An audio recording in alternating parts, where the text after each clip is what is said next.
German Foreign Minister Heiko Maas is in India on a 3-day official visit led by German Chancellor Angela Merkel.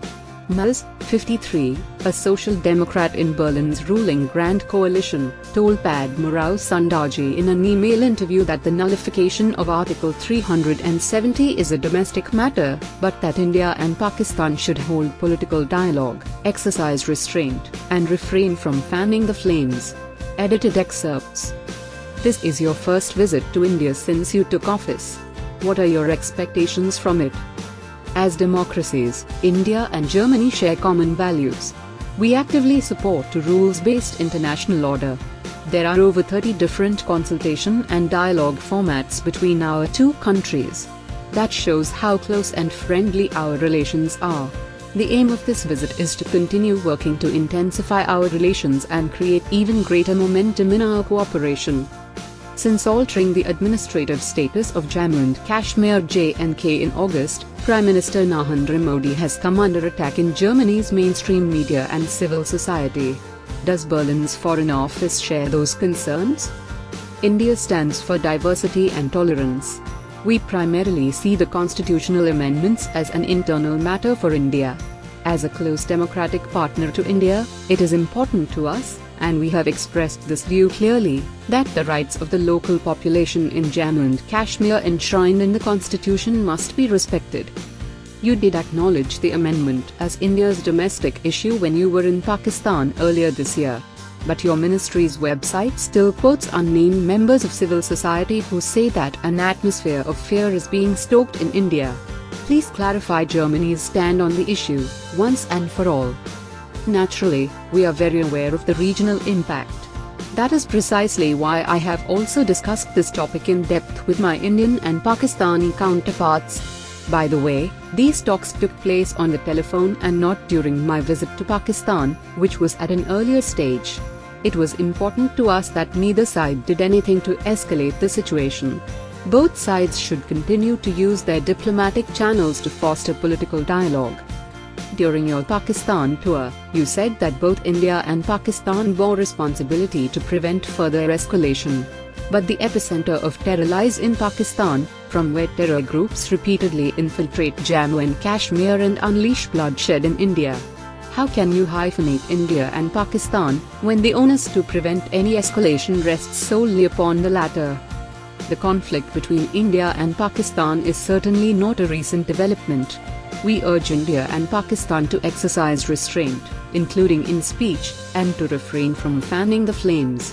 Irrespective of that, however, it is obvious that cross-border terrorism must be stamped out permanently. Naturally, that goes for any type of terrorism and extremism.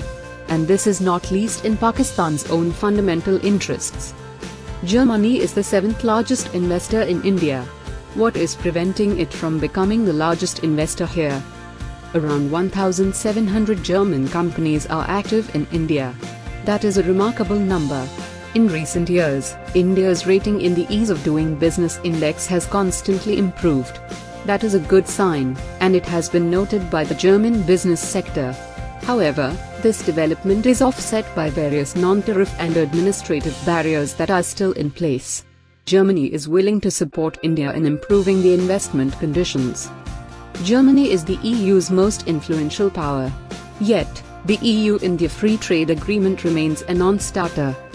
I firmly believe that an EU-India Free Trade Agreement would have an extremely positive impact for both sides. That is why we want to urge both India and the EU to resume their talks on this topic. But to achieve this, both sides must be willing to compromise. Germany has lobbied fiercely to sell its Eurofighter Typhoon to India. And it is France from whom India is purchasing the Dassault Rafale instead. Observers point to Germany's post-VI constitution, which makes weapons deals harder to push through your parliament, as the main deterrent. Does your post-war philosophy need to be recalibrated? Germany has a very restrictive and responsible arms export policy, on which there is broad consensus in the German political sphere. That does not mean we do not export any arms to India. Decisions are made on a case-by-case basis. We see India as an anchor of stability and a key partner in the region. Naturally, that is always taken into account in our decisions on arms export licenses. Conservative, right-of-center governments are on the rise, and social democrat and left parties on the wane, around the world. At the UN in September, you floated the idea of global networks with flexible formats to tackle political challenges. Together with France, you set up a new alliance for multilateralism. Can countries with sharply divergent political leanings and strategic interests really synergize within such an alliance?